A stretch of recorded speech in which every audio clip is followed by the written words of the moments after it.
شامل کریں گے خبروں کی تفصیل۔ گھاروں کے قریب دیہات گل محمد چوروں میں پراسرار بیماری میں مبتلا 13 بچوں کا انکشاف ہوا ہے، جن کے والدین نے پولیو کا شبہ ظاہر کرتے ہوئے محکمہ صحت سے فوری کارروائی کی اپیل کی ہے۔ تفصیلات کے مطابق گوٹ گل محمد میں 13 ایسے بچوں کا انکشاف ہوا ہے جو ایک ایسی پراسرار بیماری میں مبتلا ہیں جس کے باعث ان کے پاؤں سوکھ گئے ہیں اور وہ چلنے پھرنے سے بھی معذور ہو گئے ہیں۔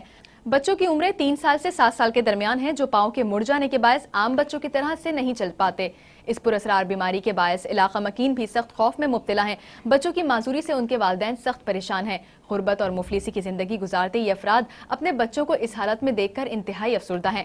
جہاں ان افراد کے پاس ایک وقت کی روٹی میسر نہیں، وہیں ایک ہی گھر میں 4 اس پراسرار بیماری میں مبتلا بچوں کو دیکھ بھال کرنا انتہائی مشکل ہو گیا ہے۔ والدین نے حکومت سندھ سے اور محکمہ صحت سے اپیل کی ہے کہ فوری نوٹس لے کر ان بچوں کا علاج کرایا جائے۔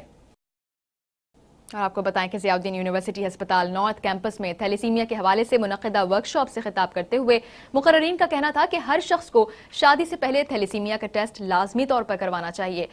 ضیاء الدین یونیورسٹی ہسپتال نارتھ کیمپس میں تھیلیسیمیا کے حوالے سے ورکشاپ کا انعقاد کیا گیا، جس سے خطاب کرتے ہوئے مقررین کا کہنا تھا کہ ہر شخص کو شادی سے پہلے تھیلیسیمیا کا ٹیسٹ لازمی طور پر کروانا چاہیے۔ ان کا کہنا تھا کہ پاکستان میں تھیلیسیمیا کے مریضوں میں دن بدن اضافہ ہوتا جا رہا ہے، جس کو روکنے کے لیے ہنگامی بنیادوں پر کام کرنے کی ضرورت ہے۔ انہوں نے کہا کہ جو بچے تھیلیسیمیا کا شکار ہیں ان کو ہفتے میں یا مہینے میں ایک بار ضرور خون کی تبدیلی کے لیے ٹرانسفیوژن کروانا پڑتا ہے۔ انہوں نے کہا کہ ضیاء الدین یونیورسٹی ہسپتال تھیلیسیمیا کی روک تھام کے لیے انتھک کام کر رہا ہے۔ ان کا مزید کہنا تھا کہ CMC کروانے کا مقصد ڈاکٹرز میں تھیلیسیمیا کی بیماری کے حوالے سے آگاہی پیدا کرنا تھا۔ شرکا کا کہنا تھا کہ اس قسم کے ایونٹ نئے آنے والے ڈاکٹرز کے لیے بہت معاون ثابت ہوں گے۔ آج ہم ایک ایسے ٹاپک پہ بات کر رہے تھے جو انفیکٹ ہمارے ملک کا ایک بہت بڑا مسئلہ بن گیا ہے، کیونکہ تھیلیسیمیا ایک ایسی بیماری ہے جس پہ آج ہم CME کر رہے تھے کہ وہ ایک میجر پبلک ہیلتھ پرابلم ہے پاکستان کا۔ اس لحاظ سے دیکھیں، اس بیماری کا میگنیچیوڈ دیکھیں کہ تقریباً 20 ملین 20 ملین جو لوگ ہیں وہ اس بیماری میں مبتلا ہیں، اور 10 ملین لوگ ایسے ہیں جو بیماری کے کیریئر ہیں، یعنی وہ بیماری دوسری نیکسٹ جنریشن تک پہنچا رہے ہیں۔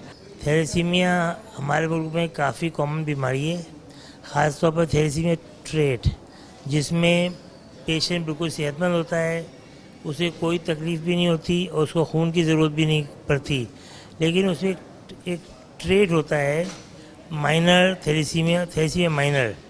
اگر ماں اور باپ دونوں کو تھیلیسیمیا مائنر ہے تو پھر ان بچوں میں خاصی رسک ہے کہ ان کو میجر تھیلیسیمیا ہو سکتا ہے۔ آج کی CME کا مقصد یہی تھا کہ ڈاکٹرز میں یہ اویئرنیس پروڈیوس کی جائے کہ کیا ایسی کوئی دوا ہے جس میں بلڈ ٹرانسفیوژن کے علاوہ بھی ان بچوں کا علاج ممکن ہے۔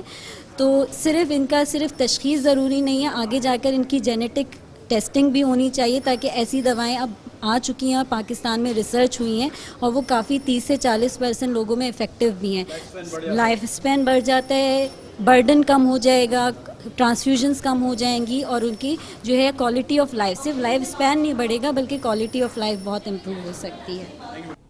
ماہرین کی تازہ تحقیق میں انکشاف کیا گیا ہے کہ دنیا کے 95% سے زائد آبادی کو صحت کے مسائل درپیش ہیں، جبکہ 5% سے بھی کم آبادی مکمل صحت مند ہے۔ ایک نئی تحقیق کے مطابق دنیا بھر میں ایسی بیماریوں کا شکار افراد میں خطرناک حد تک اضافہ ہو رہا ہے جو معذوری کا سبب بنتی ہیں، اور دنیا کی 5% سے بھی کم آبادی مکمل صحت مند زندگی گزار رہی ہے۔